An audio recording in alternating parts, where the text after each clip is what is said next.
everybody. It's really lovely to be here. Hi, Val. Hi, Mary. Hi, Tracy. Hi. Right, it was great to be here and talking about Deadly Departures, which is quite a title. I've had a great week because I've read both of your books this week. And one thing that really struck me was how different our three books are. So I thought maybe a good way to start would be for us to say a little bit about our latest books.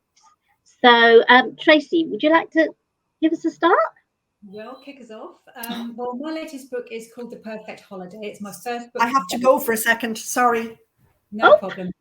It's my first book for Boldwood, and it tells the story of Julian, who is enjoying a summer holiday, beautiful villa on the coast of Mallorca. And his life appears idyllic, but 4 years previously, his first wife, Helen, was murdered in a case that remains unsolved. And when this very attractive and charismatic young American man, Gabriel, turns up at the villa, all the secrets sort of surrounding Helen's death start to emerge. So that's kind of what The Perfect Holiday is about. It's a slightly ironic title, I think, but I'm absolutely gripping. I mean, I just sat there on a Sunday afternoon and just, amazing. So, Val, what about your book? Can you tell Sorry us about that. A delivery, would you believe? Wasn't due until tomorrow. It comes now, hammering on the doorbells. That was me. I'm sorry, Tracy. I've actually read your book. It was brilliant. I really enjoyed it. Thank you. Yes, I appreciate that. Really good. I really enjoyed it. My latest one is called The Lodger. And basically it's about a woman who has an ordinary life. She's got a nice house, nice boyfriend, nice job. And one day she decides she's in a coffee shop, and the barista that she's friendly with was being thrown out of her accommodation, and Lee had a spare room. So out of the goodness of her heart, she decides, I have a spare room. Would you like to have it? And that's the start of her life totally falling apart. Nothing is what it seems. Everything goes wrong, and she ends up in an absolute mess. And it all comes together quite nicely in the end, kind of. So, yeah, very exciting. It's interesting because, like, Tracy, your book is set in Mallorca, and Val's, yours is in London, isn't it? And mine is set on the Isle of Wight, where I live. And it's I think I can hold it up. They are good neighbours. It's a bit like yours, Tracy. It's the opposite, really. It's all a bit ironic, this good neighbours thing. I wouldn't want to live there. It's about Nia, who she's in a unhappy marriage and abusive marriage, actually, and she comes to the Isle of Wight, goes to live in this little close in this beautiful place called Yarmouth, which I absolutely love, and great because I have to go there lots of times and have cups of coffee to research it. And she goes to this place, starts getting to know somebody, especially these two girls, and one of them is a hairdresser called Ruby, and they become good friends very, very quickly. And then Ruby is found dead on the beach, and they know that it's somebody in this small knit community in this close has killed Ruby. So my book, I would say, is very much on the whodunit end of a murder mystery. It's sort of classic sort of setup. So that's where I'm going. Now, I was looking at all our bios, our backgrounds in writing, which are, again, really different, which is so exciting about writing, you know. I love it that, you know, people come from all different sorts of walks of life and all ages and come to writing. So I was thinking maybe we could say how we came to writing. Val, would you like to start us off on that one, about how you came to writing? I know you've written loads of books. I think I always wanted to write, but never really got around to it. I always, kind of started and stopped. Never thought anything I wrote was any good. Until I was almost 50 when I decided either I had to stop talking about wanting to be a writer and be a writer. So I sat down and wrote my first book. And honestly, I have not stopped writing since. Wow. One book, I finished one, starts the next. Initially, I wrote, because I was a nurse as well. So initially, I wrote part-time. Then when I got my first publishing contract in 2018, I gave up nursing and decided to take the risk to be a full-time writer. And I haven't regretted that. It's been a good move for me. And I just keep writing. So nowadays I'm either writing or editing or thinking of the next one. Yes, The way business is. So it's a good and one. what about you, Tracy? But I'm so in awe of like all the kind of books that you produce between you. It's amazing. I've just kind of finished my third, and I'm like, my God, it seems like loads. So yeah, my hat's off to you. I didn't start writing seriously until probably my early 30s, and I think my first book was published sort of in my late 40s. But like my background was in theatre. I did drama at university, and I worked in that kind of world for a while. And then in my early 30s, I had a little bit of spell of poor health, and a friend said to me, "Why don't you turn to writing as a way to be creative?" So that's what I did, like with the Starting to Write course, started to publish short stories, went on to do an MA, and just kind of went on from there, really. So that was my route. But yeah, it was kind of later in life that it came for me. Well, I came really late because I was in my mid 50s, and again I'd been unwell, and I stopped working, and I had help and started to feel a lot better. So then I went to a evening class. It was the first time I'd really gone out the house. It was like mental health issues really, and I had a lot of help and started to sort of come back out into the world and see the world. And I went to a creative writing class and had the most wonderful teacher, and wrote my first novel while I was there. And since then, I've just been writing since then. So yeah, I often feel when I read other writers, I don't know about you two, I often see, I started writing about my hamster when I was 4, and I didn't really start till I was 50. What about you two? Did you write when you were younger? I did actually. I wrote little books when I was younger. I used to tie them together with strings, but they were stories. They weren't about hamsters or cats or things. They were because I came from a big family. There were 9 of us, so escapism was very important. So I think I lost myself in books.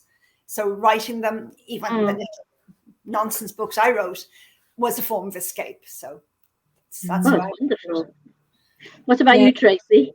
A bit similar. I was a really kind of voracious reader as a child, and I've actually got sort of in my office a little exercise book that I must have written at primary school filled with stories, and I put like a really swatty note on the back, and it says, these are stories about animals and humans, and I really hope the teacher likes them. Available on Amazon. So with these sort of journeys into writing, I know I started writing women's fiction, and I think they often say your first few books, or certainly your first book, is fairly autobiographical, and mine was. And then I eventually, so I went from women's fiction, and then one day I thought, I can't resist this anymore. I want to do a murder mystery, because that's what I was reading all the time. But I wanted to keep the elements from women's fiction in my writing, this idea of a woman at crisis. So now I have a woman with crisis solving a murder. So it's great. I love it. I love this combination of the two things, really. So what about you two? How did you get into our dark world, Valerie? Well, when I was growing up, the books I read were the books that my mother had. So I went from reading Enid Blyton books straight to reading Agatha Christie. And she had them all, so I read them all. So it's not surprising, really, that when I started to write, it was crime mysteries. And I love the mystery. I love trying to fool the reader. That whole jigsaw puzzle of it, which is why my psychological thrillers tend to be very crime orientated. So they're heavy crime psychological thrillers. Because I think crime is something that always attracts me. It's the puzzle of the crime that attracts me, and trying to fool the reader. That's a good one. That's really interesting as well, that you mentioned that experience of going from like the childhood books to like, and I was exactly the same, the Enid Blyton straight into like, for me it was like Stephen King. There was loads of Stephen King around. Like, that was a leap. The next jump. Like The Shining, and I kind of accidentally fell into psychological thrillers. I think it sort of makes sense now, because all the drama stuff had a lot of psychology. I did work for a while with like sort of adults with learning difficulties and challenging behavior in that sort of environment. So I was very interested in psychology. but I wrote kind of a novel that I thought was a literary novel, like a 2-viewpoint literary novel. And it was when I was studying, and then eventually I kind of realized that actually it was a psychological thriller. And I think it's I'm going to get the name right, I think it's John Mullen, the critic, and he talks about like how psychological thrillers are where sort of genre fiction and literary fiction meet, you know, because there's often a lot of experimentation with voice and structure and view and all that sort of thing. And so I like that, that playing around with form I like. And I'm really interested in, like, you know, you were saying you were interested in the crime aspect, Valerie, and I'm really interested in like moral ambiguity and like those kind of grey areas. And that's kind of, my sort of area, I think. I don't know about you, Mary, if it's... Yeah, I think every book I write, I've come back to the same question of, can you really ever know anybody? And everybody has so many, it's like a diamond, everybody has so many facets to them. And I think a lot of books are just unraveling these layers and layers of people as you write them and as you read about them. And I don't find, I think that sounds a bit threatening, you know, you can't ever know anybody, but there's sides of people. There doesn't always have to be a darkness. It can be something. All sorts of things happen to people in their lives and in their journeys, and as you discover more about them, you think, oh right. So I think it's almost like it's something you learn, that nothing's straightforward, is it? And that nobody is straightforward, and that's a good thing, because you want people to sort of get to know you and why you do things. I think. So why do you think that, you know, psychological thrillers are very popular? Why do you think they're so popular now, Tracy? I think it's partly because because you can be gripped by a really good psychological thriller. So if you're gripped and you're turning the pages, you're switching off from your everyday life, aren't you? You're able to just lose yourself in the story. And I think we're also getting really used to that kind of storytelling from television now. So a lot of the things that we're seeing on television, the stuff that's popular, is kind of around that genre. So in a way, the way that we're reading is kind of tying in with the way that we're watching as well. I think there could be something to do with that. And I think we like the uncertainty and the tension. What that says about us, we do. Yeah, I agree. Yeah. What do you think, Val? Yeah, I agree. I think they're great escapism. And I think the readers really love to see if they can know the ending before they get there. I think it's a great challenge for the readers, trying to see where the twist is going to come, who the bad guy is, much more than crime novels, because we have the great ability to have so many characters having so many different layers, as we were saying. So the readers constantly kept on the hop as trying to guess what's going to happen next. I mean, sometimes you get readers who say, I knew it was going to happen from the first page. And they say, oh no, but then it didn't happen, so I didn't know what was going to happen next, so I was glued to it trying to find out what. And that's the way we want to keep the readers. It's constantly second guessing the story, because sometimes readers will say, oh, I knew it was going to be him or her or whoever. I think, well, I didn't know when I wrote it was going to be him or her. So I didn't make friends, because I'm one of them. I'm typical. I don't plan at all, so I very rarely know what's going to happen at the end. So it always amuses me. So you actually write, like, you get, because we were going to have this discussion further on, but we could discuss it now, really. When you start writing, then you go straight in, do you, Val?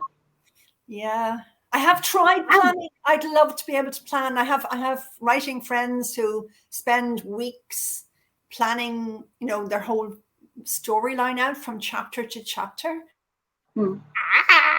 That would kill me. I have tried to plan. I just can't do it. That's not in my nature to plan like that.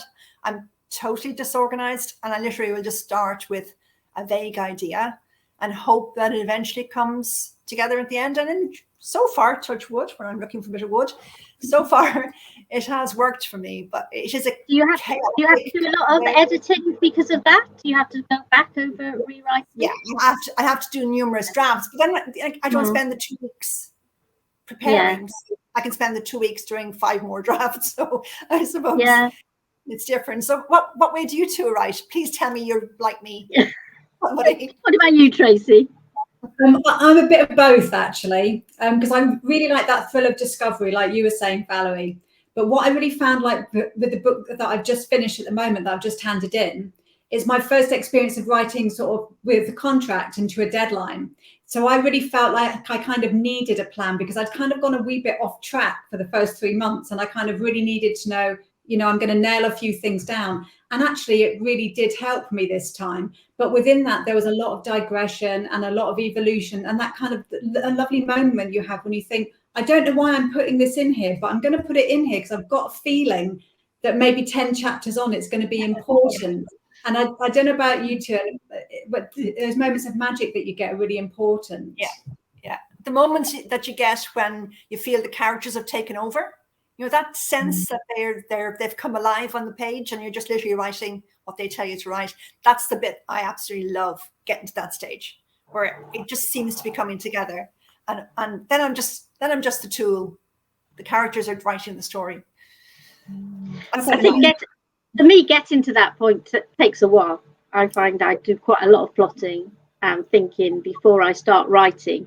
Otherwise, I just do loads and loads and loads of rewriting. But I do a bit of both, really, because I do this wonderful, idea. I want to make sure the idea's got legs for a book, really. So I plot out roughly where I'm going to be going, and then I start thinking. Then when you start writing, it's all about the characters, actually, because I get the plot, but then the characters, you think, well, actually not sure they'd do that, or you think, oh, it'd be good if they went there or that.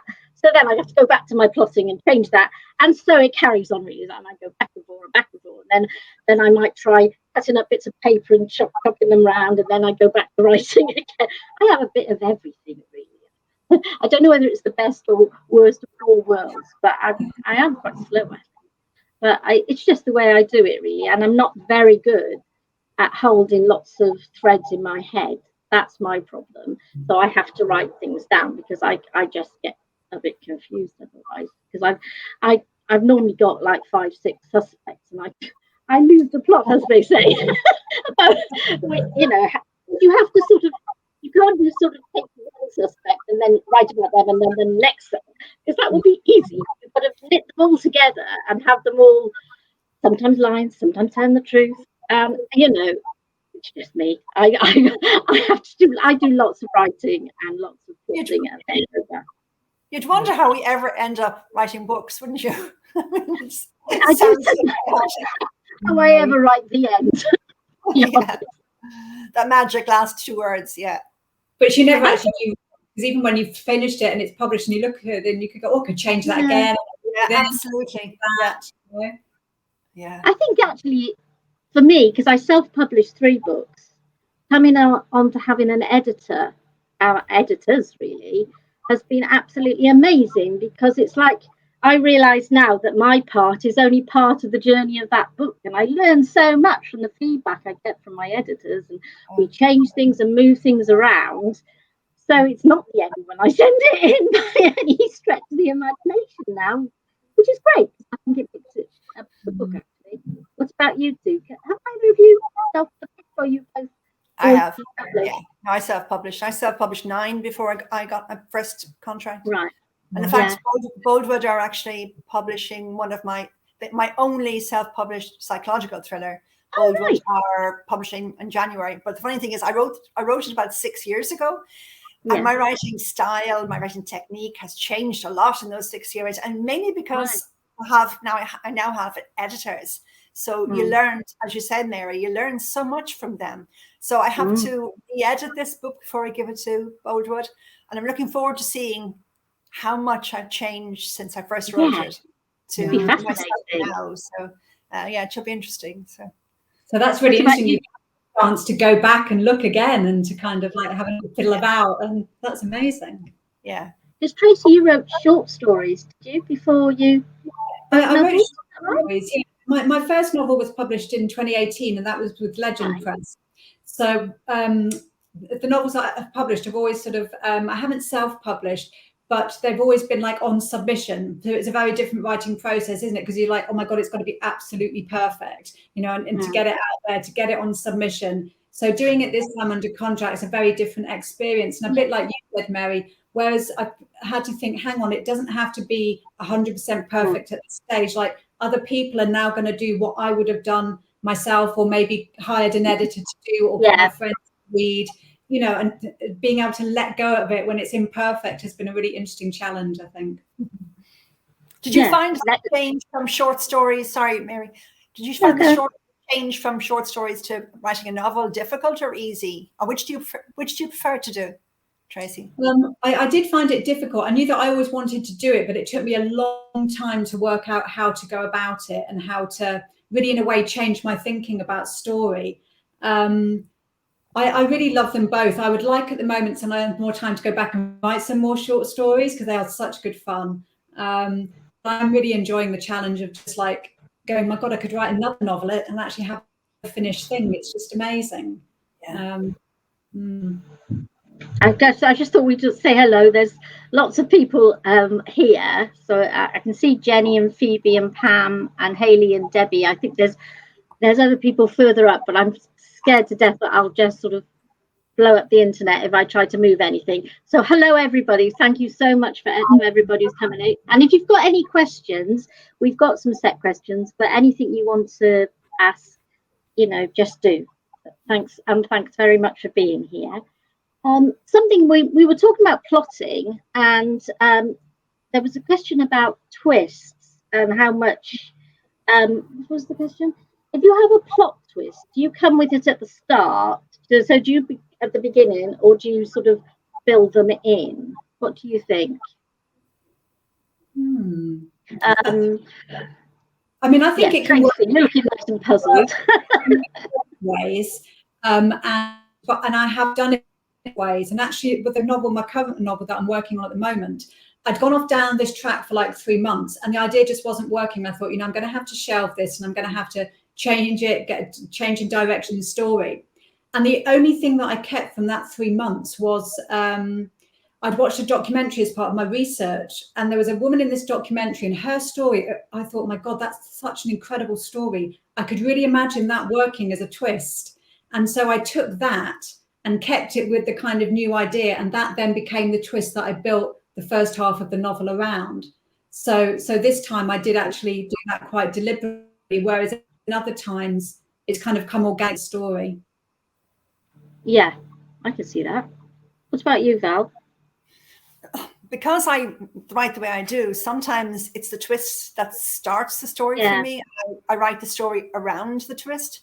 Other times I'm writing a story and I'm hoping to find a twist somewhere in it, or more than one twist.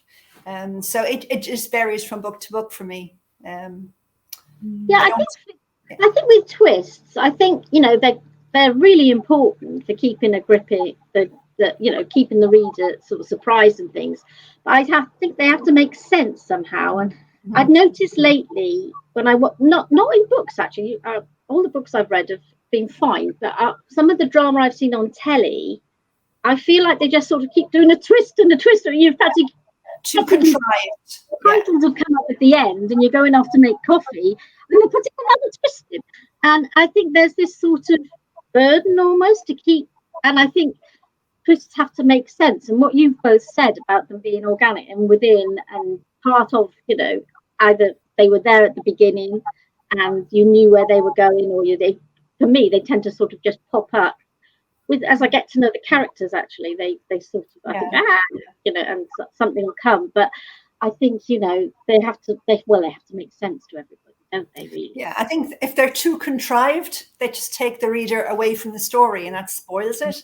It has to be, as you say, an organic part of the story. It has to blend in, so the reader's lost and then gets to kind of, ooh, that happened. Yes. Kind of. I have to say, when I read both of yours, I mean, here I am, a writer. I should be able to see things coming, but I didn't. And you both managed to surprise me a lot. So I kept thinking, oh, that wasn't meant to happen. And that's the sort of reason then that you end up thinking, oh, no, I ought to go to sleep. No, I just did a bit more. Yeah. So Debbie has asked a question here. Do you ever frighten yourselves with your plots? What about you, Tracy? Do you ever frighten yourself with your plots? Well, I probably should. It's probably disturbing that I don't. But I think, like, often like an initial idea for me for a story might be a really like awful thought I have about something, and I think, do you know what, if I can think that, I'm pretty sure everybody else can too. And so I'll often kind of maybe sort of explore that. So I'm quite happy to explore those kind of like, you know, darker thoughts or ideas. Like I find it quite fun. So not sure what that says. No, that's good, really. Yeah. What about you, Val? I would agree, actually. I find them quite fun to write, as scary as I can. The only time I've ever had an issue with one of my books, I actually made myself cry writing one of my scenes, which I thought was really good. Funny thing is, nobody has said to me they cried reading it, but I cried writing it. So, but no, I've never scared myself, thank God. You, Mary, I think I scared myself a bit with the last one, with Good Neighbours, because I started off with somebody's making a voodoo doll, and there's a bit of me that does find that sort of thing a bit scary. But I mean, it's not about the occult, the book, but I think it's actually about fear and manipulating people using fear. That's what it's about, really, and that comes up in all different forms. But I found myself, when I was reading it, I could feel it, because it's all about hate, really, and fear, and I sort of felt myself going, oh, this is a bit scary. But I got through it, and I think part of maybe when we said earlier, why do people like psychological thriller? I think it's a bit like, it's good to face fears, but come the other side of it as well. And I hope that all those scary things happening, you show people you come through the other side. And I think with both your books, you know, there are scary things happening, but in the end you get an explanation, and that actually puts them under your control. Does that make sense to you? Yeah, I think there is a genre as well, because you get to kind of vicariously explore all these different dangerous situations, all these different mindsets, but you kind of know them out at the end, you know, in an okay place. It's kind of a dramatic happy ever after, kind of the end of our books. So they do come together. So I think that's very important, that everything comes together at the end of a book, so that readers aren't left hanging, wondering what's going to happen. So yes, and you know, I'd not really thought of this before now talking, but I was thinking, you were saying, why do you think people like this genre?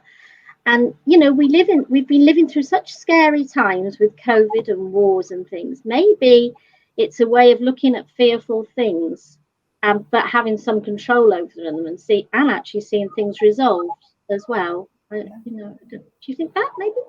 Yeah, I think that could well be the case. Yeah. Yeah. Oh, somebody here, Emily, has asked, how do you overcome writer's block? Who wants to answer that one? Val, you've written loads of books. How do you come over? I've never really had a major problem, thank God. I mean, sometimes I get stuck with plot or what my characters are going to do, and I generally find if I go for a long walk, I will come back with it resolved in some way. Right. So that works for me. Getting away from it, I think that's getting away from it and getting out into the fresh air and a bit of exercise. That whole thing seems to loosen up my thought processes. So that's my cure for myself. I've never had a block when I couldn't write at all. So thank God. Just as well. I think you're right about the walking thing. That's definitely a big one. And also sometimes, you know, you're just tired, and it's as simple as that. And you can be sitting there thinking, oh, I'm terrible, I can't come up with anything. Sometimes you just need a break, and to go and do something social, and maybe you're not reading enough as well at the time. Maybe you need to have a break, read something different, and kind of fill yourself up a little bit. That tends to work for me. What about you, Mary? Yeah, I think actually the reading thing is interesting, because when I started writing the last one I've just handed in, I was thinking, I don't know, I just thought, I don't know where to start now. You know, I've got to, because I really enjoyed the last place. And it's a bit like when you finish writing a book that you really felt involved with, it's a bit like when you finish reading a really lovely book and you don't know what to read next, because actually you almost need time to settle down and move on. And so I started reading a book about Queen Victoria, and I loved it. I just needed a complete break. And it's by Lucy Worsley, who's very funny and seems to hate Albert. I might be wrong there, but I think she does. But I just found it a break, and then I settled down, and it was good. I just needed that sort of break. But I think sometimes I think it can be fear that stops. That writer's block can just be fear. It's fear of, well, is this going to be, people going to like this as much as my last one? Are they all going to hate this because I'm trying something different? Or I've just had a rotting review, and are they right? There's all this stuff can sort of. I think we're now so aware of what everybody out there thinks. I think it was Stephen King who said you write your first draft with the door closed, and then you open it when you're writing your second. And I think that's true. You just have to shut the door and write, and then you think about the rest of it, because otherwise I think it'd be really difficult to write anything, to be honest. But, yeah, I think so. I agree. Yeah, it's yeah, I think so. So we talked a bit about character, and something that struck me. In fact, I don't know whether this is just a bit of a coincidence, but I noticed there's like 3 characters in both your books who are very, very strong. Now, the question had originally been, do you know at the beginning of your book who's going to be the villain of your book? But having read your books, I think, and I would say a bit with mine as well, although with it being very much a whodunit, you have to have, a killer, and that's what the reader will expect, that, and that's fair enough. But there's even the other characters, there's all sorts that you discover is going on with them as well. And with yours, I don't know, do you actually have a villain, do you think, or what? Well, that's an interesting question, actually. What do you think, Tracy? I think, because I'm really into the whole morally grey areas and moral ambiguity. So yes, in a way, there are people that do bad things. They have committed crimes. So in that way, they are villains.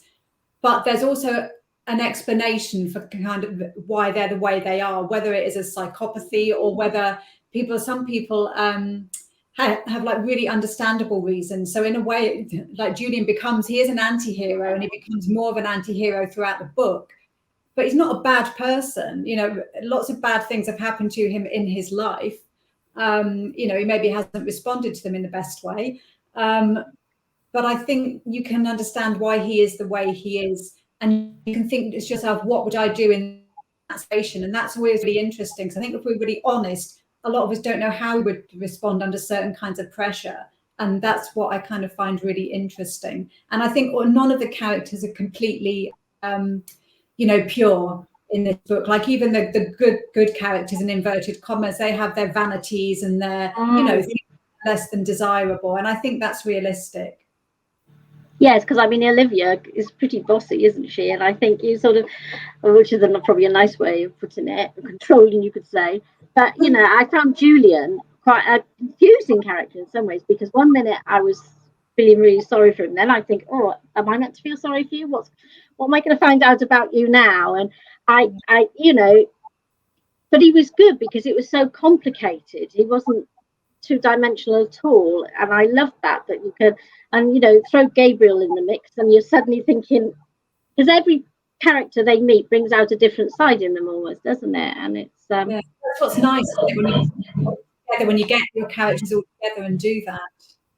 Yeah, I think so.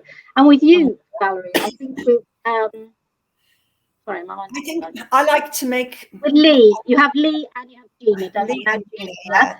Goodness gracious me! What do you make of Gina? Initially, all my characters seem straightforward. It seems to be the good guys and the bad guys. Yeah. Eventually, you're led into this minefield where, excuse me, you're not really too sure who is good and who is bad. And they all have, well, not all of them. Some of them have elements of both.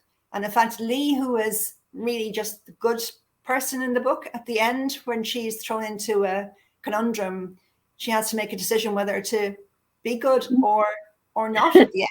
Yes. And no spoilers. No, but a lot of my characters are drift between the two, between being all good and being all bad.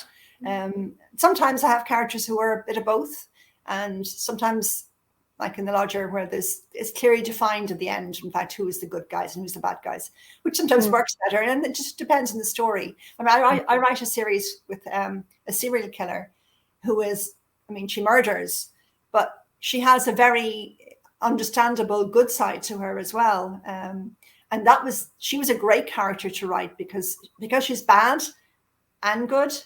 And that's a hard one, but it's actually very challenging character to write, and she's one of my favorite characters to write, actually. So yeah, I think that moral ambiguity, that bringing in that all the time, can be quite fun for a writer. Oh yeah, definitely. Yes, I think it is. I was thinking the other day about writing dialogue, and I think my favorite dialogues writing is arguments, really, and rows, and I think maybe it vents a lot of stuff. I had one book that had a lot of rowing between a mother and a teenage daughter, and my daughter said, "Hang on a minute." Where are you getting that from then, Mum? Where are you getting that from? Jennifer's asked, what is your writing routine and where do you work? So, well, I'll start that one off. I sit on a sofa because I've just been to see a physio who told me, I said, right, I'm going to show you the correct way to sit at a writing desk, because I was doing my backing just sitting down. Or funny enough, sitting down for 8 hours is not good for your back, apparently. So she said, let's sit you on a chair. And I said, oh, I don't sit on a chair. I sit on a sofa with my cat. And she said, you're doing everything wrong. Anyway, I sit on the sofa with my laptop, and I start in the morning and then write for the day, really. What about you two? Val, what do you do? Well, I try to be disciplined. I try to write kind of 9ish to 5ish. It doesn't always work that way. Sometimes it's 7ish to 4ish or 5ish. I have a desk. I have a proper desk. This is not my desk. This is my stage. This is tidy, organized. My desk is over there. You're not seeing it. My desk, a very large desk. I actually got in a Dorothy House furniture shop for 40 quid, and it's brilliant. Awesome. It comes with drawers, and I had planned to be really organized and have everything in the separate drawers. It didn't work out that way. Everything's on top of the desk and piled together. But like you, Mary, I ended up having problem with my back and my shoulder, and like you, sitting wrong. I have a desk, but I was sitting the wrong way. So I have tried to sit properly and upright, and my feet on the ground, my seat slightly lower, higher than my knees, and all that kind of stuff. But yeah.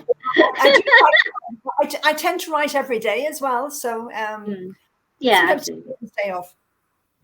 Just about. It's hard to take a day off sometimes. I think. What about you, Tracy? It's such a common topic amongst the authors. It's like kind of back pain, and then where you sit, and this, that, and the other. Yeah, it's like a constant thing, isn't it? And mine kind of varies. Like, this is my stage as well. I kind of was like, for the last kind of 4 weeks, I've been working towards a deadline, and I was kind of like, oh, I've got the house to myself. It's going to be amazing. And then I kind of sat down at my desk, and I was like, I just could not work there. I had to take things into the house. I was sitting on the sofa. Then I was like, I'm going to go out to a cafe to work, because it just, all of that stuff. So I don't think there's a perfect place, but I think actually for like preservation of the physical body, it does have to be on your proper chair and a desk, probably like 70-80% of the time. My favorite place to write, which I can't really do anymore, is in bed, especially for a first draft, like first thing in the morning. That's the kind of ideal, but you generally have to, your chiropractor fees are high if you go down that road, I've discovered. So Pam has put methods, and I think that maybe we've talked a little bit about whether we plot or whether pants, as they call it, you just sort of dive into your writing. I hope that answers what you're thinking of, Pam. Emily has asked, do you ever find writing to be a solitary career?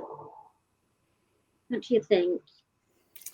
I think it has to be. I mean, you're there with your book all day, or your editing, or your ideas all day. So I think that's where social media can be a huge positive. I mean, I've made some really good friends from Facebook, writing friends. I mean, Jenny O'Brien, who's put a comment up there, she's become one of my really good writing friends. I mean, she's my first reader, and we're very honest with each other, which is really important.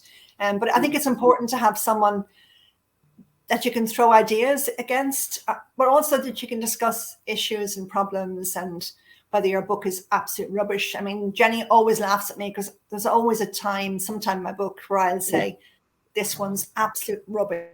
She'll always remind me, I say it every single time. So, but you need that positive reinforcement from somebody, and having friends in the writing community. And the writing community is so supportive.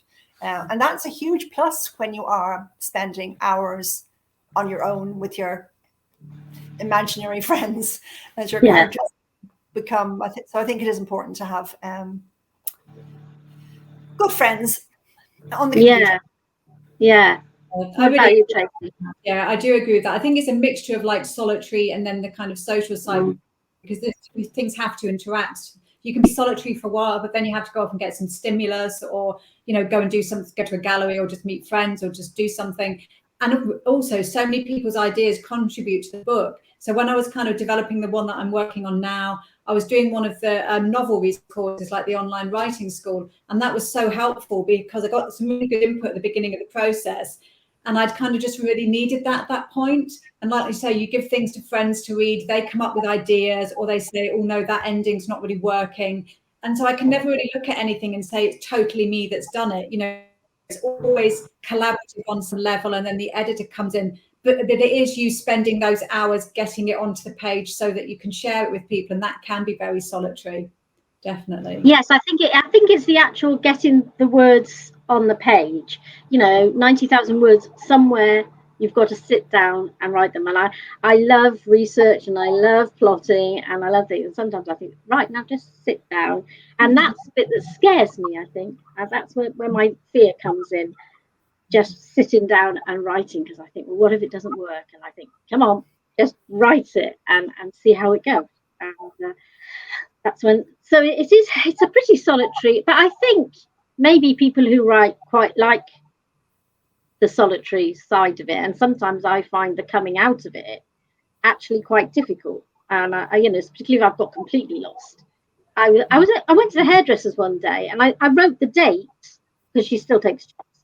Well, she did then, which was amazing. And I wrote the date of my novel, that it was, you know, that day that I've been writing before, because and I'm not saying that because wow, I was so lost. It's just I do get a bit lost sometimes, and then the family actually want to do normal things. They want to go out, and I have to say, yeah, okay, right, I have to put that away, and it can be a bit hard sometimes. I think, because I don't know about you two, but I can escape, and I have to sort of face the world out there sometimes as well.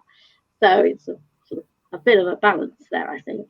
I think it's why I found Harrogate quite overwhelming, because it's exhausting. Yes. From being in your office, in your own little world, interacting with a few people now and then, to being surrounded by people. I found Harrogate quite overwhelming. This was the Crime Festival, and I actually met Val at it, which was really lovely. We met in the middle of a talk, and we had a nice quick chat. But it's full. It's so full on. And really I think Saturday night is meant to be the big knees up, when they have a quiz and I was in bed. I was in bed at 8:30. I think I was too.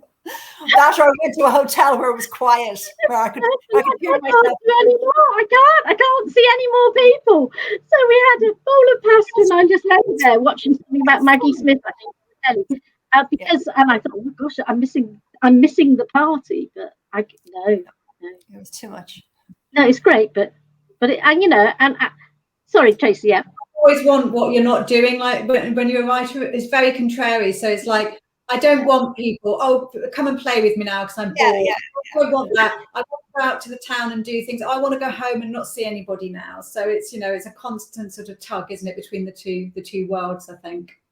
Yeah, you can if you're not careful, you get so that you never really give yourself time off, and you have to give yourself a bit of time off sometimes. Or you can get very, very tired. We're coming up actually to 3/4 of an hour, so I think we're sort of coming to the end of our time, really. One of the a really good question right towards the end was, describe what makes a psychological thriller interesting in one word. But I'm going to let you say as many words as you like. So, Val, what do you think? I think it's the whole jigsaw of it. It's all the different sides and the back and the front and the curvy bits in between, and trying to get that little one bit to fit into the rest, and not being able to for the reader. And from an author, it's trying to make sure that the reader doesn't get those bits to fit. Yeah. That's a very long way of saying one word. It's a puzzle. No, I think that's really good. What about you, Tracy? What if I had one word? I've thought uncertainty, because I do think that, like, you know, that good psychological thing, you're never quite sure as a person what they seem. Have you guessed the kind of what's going on or not? It's that constantly being slightly uncertain. Yeah. I put unknown, and I think it's the unknown of what's going to happen, and the unknown of what you're going to find out next about people, really. Yeah. Which makes it exciting, and it makes it exciting to write as well as to read, hopefully. Yeah. So, right. So I don't know if there's any more questions anybody would like to ask on the side, I don't think, or I think it's been really good. We've had some really good. Yeah. Sorry. I'm just saying hello. Yeah. I was very pleased to see Pam here. Pam's like a family friend, and I've known her since I was like 6 years old. And she always encouraged me to read and do things. So it's kind of lovely to... Big hello to Pam. Hi, Pam. Hi, Pam. Hi, Pam. And hi, Kerry. I just see you popped on. Thank you very, very much to everybody for coming. And thank you for a lovely chat. It's been great. Yeah, so goodbye, everybody. Bye-bye. Bye, everyone. Okay, bye, everybody. Bye. Bye.